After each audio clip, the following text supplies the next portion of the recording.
मैं इसी क्लास से अभिषेक और साथ में आज है अभिषेक मिश्रा ही। आज हम लोग अपने रसायन विज्ञान के इस चैप्टर पर, जिसमें हमारे आसपास के पदार्थ मैटर इन आवर सराउंडिंग है, उसमें अगला जहाँ लास्ट टाइम में हम लोगों ने पढ़ा था जैसे द्रव्य क्या है, तो द्रव्य के बारे में हमने आप लोगों को बताया था कि द्रव्यमान ऐसे स्थान देता है जिसमें द्रव्यमान होता है। कुछ उसके उदाहरण बताए थे, कुछ बताया था कि ऐसी चीज़ें हैं जिन्हें हम द्रव्य में नहीं रखते, जैसे प्रकाश है, विद्युत है, प्रेम है, घृणा है, दया है, भावनाएं है। ठीक है, इन सबको हम लोग किस में नहीं रखते हैं? द्रव्य में नहीं रखते हैं, या इसे द्रव्य नहीं माना जाता है। साथ में भारतीय दार्शनिकों ने इस पृथ्वी को 5 भागों से मिलकर के बना हुआ बताया था, और उस भारतीय दार्शनिक में विशेषकर नाम आता है गोस्वामी तुलसीदास जी का, जिन्होंने लिखा था क्षिति जल पावक गगन समीरा पंच रचित अधम शरीरा। क्षिति जल पावक 5 चीजों से मिलकर के हमारी यह शरीर बनी हुई है, यह नश्वर चीजें बनी हुई हैं जो मरने के उपरांत इन्हीं 5 चीजों में मिल जाती हैं। आज हम उस टॉपिक के आगे कंटिन्यू करते हैं कि द्रव्यमान क्या है, किसी वस्तु का द्रव्यमान क्या होता है। तो द्रव्यमान किसी वस्तु में विद्यमान द्रव्य की मात्रा को, किसी वस्तु में विद्यमान द्रव्य की मात्रा को ही हम लोग क्या कहते हैं? द्रव्यमान कहते हैं। वस्तु में विद्यमान द्रव्य की मात्रा ही वस्तु की क्या कहलाती है? द्रव्यमान कहलाती है। जितना उसमें द्रव्य उपस्थित होगा वही उसका द्रव्यमान बनाएगा। द्रव्यमान का मान सदैव स्थिर होता है, और स्थान परिवर्तन का इस पर कोई प्रभाव नहीं पड़ता है। अर्थात हम यह कह सकते हैं कि द्रव्यमान सदैव, चाहे जहां भी रहे आप, उसका मान नियत रहेगा, वह बदलेगा नहीं। अब आता है दूसरा वर्ड वेट, भार किसे कहते हैं?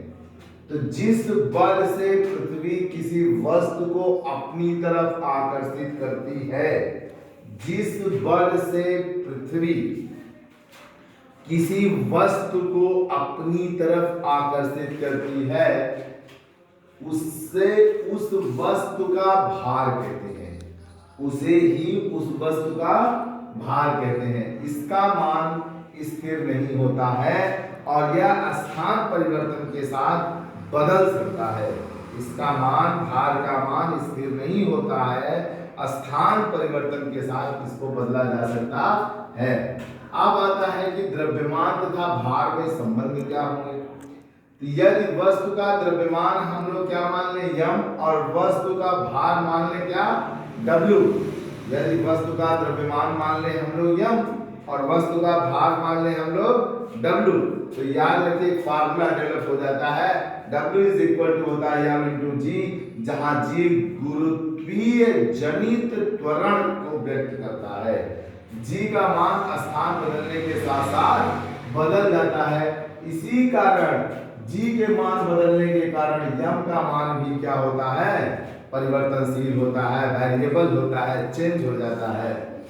फिर आता है कि अंतरिक्ष में गए यात्री का द्रव्यमान वही रहता है, किंतु भार शून्य हो जाता है, क्योंकि अंतरिक्ष में जी का मान क्या रहता है? शून्य होता है। अगर अंतरिक्ष में कोई व्यक्ति जाए तो उसका द्रव्यमान क्या हो जाएगा? वही रहेगा, किंतु उसका भार क्या हो जाएगा? शून्य, क्योंकि वह पृथ्वी के आकर्षण केंद्र से क्या हो जाएगा? बाहर हो जाएगा।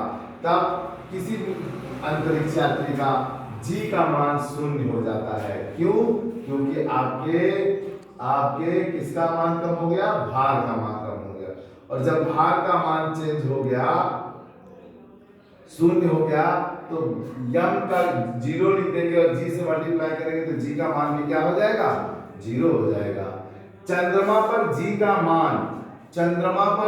मान अर्थात चंद्रमा पर जाने पर किसी व्यक्ति के जी का मान हो जाता है 1/6। कितना हो जाता है बच्चों? 1/6। यदि पृथ्वी पर आपका भार यदि पृथ्वी पर आपका भार एग्जाम्पल लीजिए 60 केजी है, तो चंद्रमा पर आपका भार 10 केजी हो जाएगा। कितना हो जाएगा बच्चों?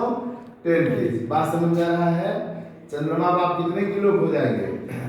10 किलो के। ठीक, फिर उसके बाद आता है ऊर्जा क्या है? ऊर्जा कार्य करने की क्षमता को ही क्या कहते हैं? ऊर्जा। जैसे मैं बोल रहा हूँ, मेरे अंदर ऊर्जा संचित है, इसलिए बोल रहा हूँ। ठीक, मैं चल रहा हूँ, इसके माने मेरे अंदर ऊर्जा है, इसलिए मैं चल रहा हूँ। ठीक है, तो ऊर्जा कार्य हम अगर कोई संपन्न कर पा रहे हैं तो कार्य करने की क्षमता को ही ऊर्जा कहते हैं। ऊर्जा का कोई भौतिक अवस्था नहीं होती है और न ही इसका कोई द्रव्यमान होता है। यह ऊर्जा विभिन्न रूपों में पाई जाती है, इसके विभिन्न स्वरूप हो सकते हैं। इसका कोई अवस्था नहीं होती, भौतिक अवस्था नहीं होती और न इसका द्रव्यमान स्वरूप बदल सकते हैं। जैसे प्रकाश के रूप में हम ऊर्जा प्राप्त करते हैं, ऊष्मा के रूप में ऊर्जा प्राप्त करते हैं, बोल रहे हैं, ध्वनि ऊर्जा है, विद्युत ऊर्जा होती है, गतिज ऊर्जा होती है, स्थितिज ऊर्जा होती है, बहुत सारे रूप होते हैं ऊर्जा के।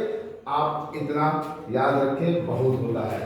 अब आता है आयतन के रिस्पेक्ट में। आयतन क्या है? कोई वस्तु जितना स्थान घेरती है, कोई भी वस्तु जितना स्थान घेरती है, वही उस वस्तु की क्या कहलाती है बच्चों? आयतन कहलाती है। क्या कहलाती है?